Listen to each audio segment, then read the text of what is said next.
Doctor Babasaheb आंबेडकरांची प्रकृती साधारण जून 1952 पासून सुधारू लागून आराम वाटू लागला. मागील 10-15 वर्षात भगवान बुद्धाचे चरित्र व कार्य या संबंधी जे प्रचंड वाङ्मय वाचले होते त्याची टिपणे ते जुलै महिन्यात काढू लागले. मधून मधून ते इतर ग्रंथ लिहिण्यासाठीही वाचन करून टिपणे तयार करून ठेवित असत. त्यांना निरनिराळ्या संस्थांकडून भाषणे करण्याची आमंत्रणे येत होती, पण प्रकृती अस्वस्थामुळे त्यांनी कोणालाच होकार दिला नाही. गेले वर्षभर पुणेकर मंडळी त्यांचे व्याख्यान ठेवण्यासाठी धडपडत होती, पण साहेबांनी त्यांनाही होकार दिला नव्हता. ऑक्टोबरमध्ये बाबासाहेब परत मुंबईला आले तेव्हा पुण्याचे 2 वकील त्यांना भेटण्यास आले. पुण्यात एखाद्या चांगल्या विषयावर बाबासाहेबांनी भाषण करावे अशी पुन्हा त्यांनी बाबासाहेबांना नम्रपणे आग्रहाची विनंती केली. बाबासाहेबांनी त्यांच्या विनंतीला मान देऊन व्याख्यान देण्याचे कबूल केले. नंतर विषयासंबंधी पत्रव्यवहार झाला व विषय निवडण्यात आला. खरी लोकशाही म्हणजे काय व ती टिकवण्यास कोणती कारणे लागतात वगैरे मुद्द्यांवर बाबासाहेबांनी आपले विचार प्रदर्शित करायचे ठरवले. हे बाबासाहेबांचे विचार सर्व भारतीय जनतेला समजावेत अशी व्यवस्था आपण करणार आहोत असे भेटीला आलेल्या वकिलांनी सांगितले होते. म्हणून बाबासाहेबांनी त्याचा खुलासा विचारला तेव्हा त्यांचे भाषण छापून प्रसिद्ध करण्याचे त्यांनी बाबासाहेबांना कळवलं. ही योजना बाबासाहेबांना पसंत पडली व भाषणाची तारीख 22 डिसेंबर 1952 ठरविण्यात आली. बाबासाहेबांनी आपले भाषण डिसेंबरच्या पहिल्या आठवड्यात तयार केले.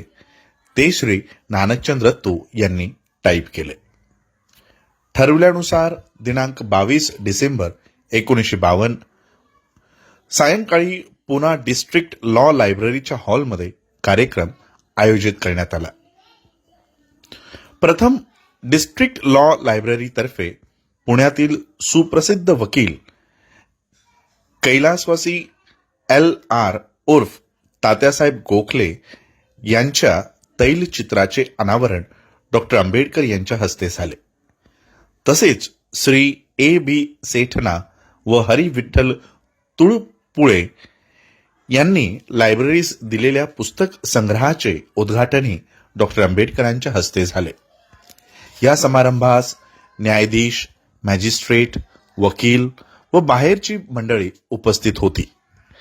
प्रेक्षकांनी हॉल खच्चून भरला होता. हॉलच्या बाहेर कितीतरी श्रोते उभे होते. अध्यक्षस्थानी सेशन जज श्री P.C. भट हे होते. अध्यक्षांच्या भाषणानंतर श्री सेठना व तुळपुळे या सेवानिवृत्त वकिलांचा डॉक्टर बाबासाहेब आंबेडकरांनी पुष्पहार घालून सत्कार केला. नंतर ज्युडिशियल क्लास असोसिएशनतर्फे डॉक्टर आंबेडकरांना हार घालण्यात आला. बाबासाहेब आंबेडकरांचे ते भाषण 5 ते 7 वाजताच्या दरम्यान झाले. ते आपल्या भाषणात म्हणाले, आजच्या या संध्याकाळी मी आपल्या समोर ज्या विषयावर बोलणार आहे तो विषय माझ्या शब्दात सांगायचा म्हणजे लोकशाहीच्या यशस्वी कामकाजाच्या पूर्वावर्ती शर्ती असा असेल. कोणत्याही प्रकारचा अडथळा नसताना लोकशाही शासन व्यवस्था कार्यरत व्हावी यासाठी ज्यांचे अस्तित्व आवश्यक आहे अशा पूर्वावर्ती शर्ती कोणत्या आहेत याच विषयावर काही विचार मांडण्याचा माझा मानस आहे. विषयाला प्रत्यक्ष सुरुवात करण्याच्या अगोदर मी ज्याला विषयाची मांडणी म्हणतो त्याला पूरक असे काही प्राथमिक विचार मी आपल्यासमोर प्रथम सांगणार आहे. मला प्रस्तुत करायचा पहिला प्राथमिक विचार असा आहे की लोकशाहीचे प्रकार नेहमीच बदलत आले आहेत. आपण लोकशाही संबंधाने बोलतो, परंतु लोकशाही नेहमीच सारखी नसते. ग्रीक लोक अथेनियन लोकशाही संबंधाने बोलले, परंतु प्रत्येकाला कल्पना आहे की अथेनियन लोकशाही ही आधुनिक लोकशाहीपासून इतकी भिन्न आहे की जितके लोणी खडकापासून भिन्न असते. अथेनियन लोकशाहीमध्ये अशा लोकांचा अंतर्भाव होता ज्यांच्यामध्ये 50% लोक गुलाम होते. फक्त 50%च लोक स्वतंत्र होते. जे 50% लोक गुलाम होते त्यांना शासनात कसलेच स्थान नव्हते. म्हणूनच आपली लोकशाही एथेनियन लोकशाहीपासून निश्चितच भिन्न आहे. एक प्राथमिक विचार म्हणून दुसऱ्या एका गोष्टीकडे मी आपले लक्ष वेधू इच्छितो. ती म्हणजे एकाच देशामध्ये लोकशाही नेहमीच सारखी नसते. आपण इंग्लंडचा इतिहास विचारात घ्यावा. कोणीही असे म्हणू शकत नाही की सन 1688 मधील इंग्लिश क्रांतीच्या अगोदरची इंग्लिश लोकशाही त्या क्रांतीनंतरच्या लोकशाही सारखीच होती. तसेच असे सुद्धा कोणी म्हणू शकत नाही की पहिला सुधारणा कायदा पास झाला त्या काळातील म्हणजेच सन 1688 व 1832 या सालात अस्तित्वात असलेली लोकशाही तो कायदा पास झाल्यानंतरच्या परिणत झालेल्या लोकशाही सारखीच होती. लोकशाहीचे स्वरूप सारखेच बदलत राहते.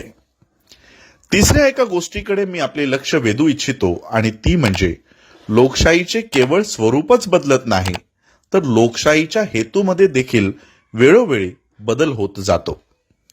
आपण प्राचीन इंग्लिश लोकशाही विचारात घ्या. त्या लोकशाहीचा हेतू काय होता? राजाला पायबंद घालणे. तसेच आपण ज्याला कायद्याच्या भाषेत परम अधिकार म्हणतो त्या अधिकारांच्या अंमलबजावणीपासून राजाला परावृत्त करणे हाच लोकशाहीचा हेतू होता.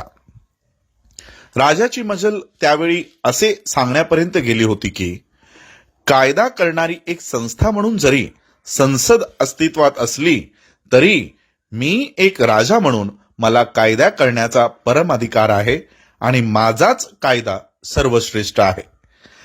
राजाच्या या स्वयंसत्ता पद्धतीमुळेच लोकशाही अस्तित्वात येऊ शकली. सध्या लोकशाहीचा हेतू काय आहे? राजाच्या स्वयंसत्ताक पद्धतीला जास्तीत जास्त पायबंद घालणे हा विद्यमान लोकशाहीचा हेतू नसून जनसामान्यांचे कल्याण करणे हाच तिचा हेतू आहे. हाच लोकशाहीच्या हेतूमधला लक्षणीय बदल आहे आणि म्हणून माझ्या विषयाला मी जे शीर्षक दिले आहे त्यामध्ये आपल्याला हे दृष्टिउत्पत्तीस येईल की विद्यमान लोकशाहीच्या यशस्वी कामकाजाच्या पूर्वावर्ती शर्ती या शब्दप्रयोगाचा मी जाणीवपूर्वक उपयोग केला आहे. लोकशाही म्हणजे आपण काय समजतो? विषयाला सुरुवात करण्याच्या अगोदर आपल्याला या विषयाची स्पष्ट कल्पना आली पाहिजे. आपणास याची जाणीव आहे की राज्यशास्त्राच्या लेखकांनी, तत्वज्ञानांनी आणि समाजशास्त्रज्ञ अशा सारख्या पुष्कळशा लोकांनी लोकशाहीची व्याख्या केली आहे.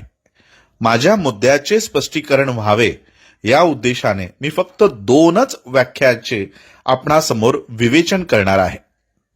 आपणापैकी किती लोक वॉल्टर बेगहॉट यांनी ब्रिटिश संविधानावर लिहिलेल्या प्रसिद्ध ग्रंथाशी परिचित आहेत याची मला कल्पना नाही.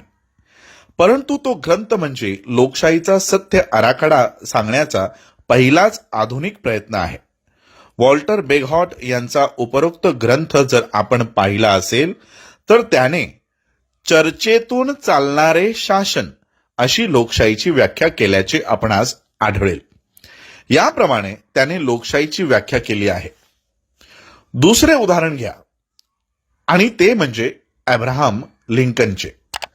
दक्षिणेकडील राज्यांच्या विजयानंतर गेटिसबर्ग येथे केलेल्या प्रसिद्ध भाषणात त्याने लोकशाहीची अशी व्याख्या केली आहे की लोकांचे, लोकांनी व लोकांच्यासाठी चालवले शासन म्हणजे लोकशाही. ठीक आहे, लोकशाही म्हणजे काय याची लोकांना जाणीव करून देण्यासाठी दुसऱ्या पुष्कळशा व्याख्यांची यामध्ये भर घालता येईल. मी स्वतः व्यक्तिगत लोकशाहीची एका वेगळ्या मार्गाने व्याख्या करतो आणि मला असे वाटते की ती पुष्कळशी सत्य आहे.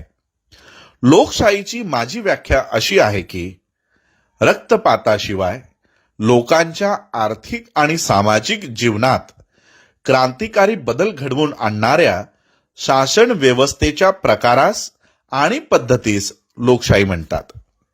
लोकशाहीची ही व्याख्या आहे. लोकशाही जर चालवणाऱ्या लोकांना लोकांच्या सामाजिक व आर्थिक जीवनात मूलभूत बदल घडवून आणण्यासाठी सहाय्यभूत होत असेल आणि लोक हा बदल रक्तपाताचा आश्रय न घेता स्वीकारण्यास तयार असतील तर त्या ठिकाणी लोकशाही आहे असे मी मानतो. लोकशाहीची ही खरी कसोटी आहे. कदाचित ही कठोर कसोटी असेल, परंतु ज्यावेळेस तुम्ही एखाद्या वस्तूच्या गुणवत्तेचे मूल्यांकन करता त्यावेळेस तुम्ही ती कठोर कसोटीस लावता. अशा प्रकारे कोणत्याही परिस्थितीत आजच्या माझ्या व्याख्यानाच्या संदर्भात मी लोकशाहीची व्याख्या प्रस्तावित करीत आहे. आणि मग अशी ही लोकशाही कशी यशस्वी होईल हाच माझ्या भाषणाचा मुख्य विषय आहे. दुर्दैवाने ज्यांनी लोकशाही या विषयासंबंधी लिहिले आहे त्यांनी या विषयावर कोणतेही आग्रही मते मांडलेली नाहीत. या आग्रही मतावरून लोकशाही यशस्वी करण्याच्या पूर्वावर्ती शर्तीची त्यांच्या अभिप्रायाप्रमाणे एक निश्चित कल्पना आली असेल. यासाठी एखाद्याला इतिहास वाचावा लागेल आणि इतिहासाच्या या वाचनाचा परिणाम म्हणून जगातील वेगवेगळ्या भागात ज्या ठिकाणी लोकशाही राबवली जात आहे त्या ठिकाणच्या लोकशाही जीवनाच्या बिघाडाचा शोध घ्यावा लागेल. माझ्या मताप्रमाणे लोकशाहीच्या यशस्वी कामकाजाची पहिली शर्त म्हणजे समाजामध्ये भयानक विषमता असता कामा नये. पिळलेला वर्ग असता कामा नये, दडपलेला वर्ग असता कामा नये. ज्याला सर्व विशेष अधिकार आहेत व जो केवळ ओझ्याचा बैल आहे असे समाजामध्ये वर्ग असता कामा नयेत. समाजाच्या या व्यवस्थेत, पद्धतीत व विभाजनात रक्तरंजित क्रांतीची बीजे असतात आणि कदाचित हे दुखणे नाहीसे करणे लोकशाहीला अशक्य होईल. गेटिसबर्ग येथील पूर्वी उल्लेखलेल्या भाषणात लिंकनने असे म्हटले होते की ढासळलेले घर उभे राहणे शक्य नाही. याचा नेमका अर्थ लोकांना समजलेला नाही. दक्षिणेकडील व उत्तरेकडील राज्यांच्या संघर्षाच्या संदर्भात खचितच त्याने हे उद्गार काढलेले आहेत. तो म्हणाला, दक्षिणेकडील राज्यातील तुम्ही आणि उत्तरेच्या राज्यातील आम्ही जर विभागलेले असू तर परकीय आक्रमणाच्या वेळेस आपणास संघटितपणे उभा राहता येणार नाही. ढासळलेले घर उभे राहू शकत नाही.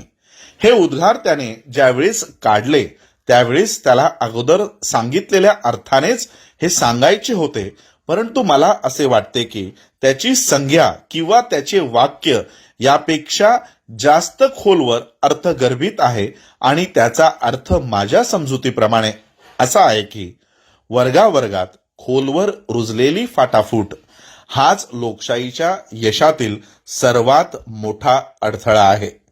कारण लोकशाहीत नेमके काय घडते? लोकशाहीत दबलेल्यांना, पिळलेल्यांना व मानवी हक्कांपासून वंचित केलेल्यांना व जे ओझ्याचे बैल आहेत अशा सर्वांना विशेष अधिकारी लोकांच्या सारखाच मतदानाचा अधिकार असतो.